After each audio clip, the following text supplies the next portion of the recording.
It was 7 years ago that then IOC President Count Jacques Rouge announced the city as the winning bid to host this year's Summer Games, with the organization's delegated voting in favor of the Brazilian city 66-32 over Madrid.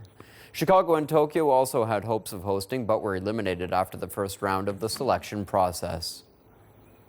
Rio de Janeiro. It's certainly been a long process to get everything finalized for the start of the first ever Summer Games in the South American continent. Notable spots outside the stadium, the Barra da Tijuca area of the city, which will also house the athletes at the Olympic Village. The open water sports will take place on the famous Copacabana beach, with other cities such as Sao Paulo, Belo Horizonte, Salvador, Manaus, and the capital Brasilia also hosting duties, with notably the football. These games will also feature golf for the first time in 112 years after the IOC decided its growing popularity warrants a place. The popular rugby sevens will also be included for the first time. All of this was decided back in 2009 when the committee decided to include different sports. Baseball and squash were unsuccessful in being added.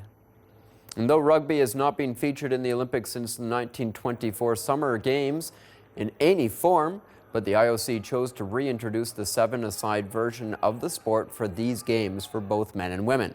More than 10,000 athletes will descend upon Rio from 206 different nations, which include Kosovo and South Sudan for the first time.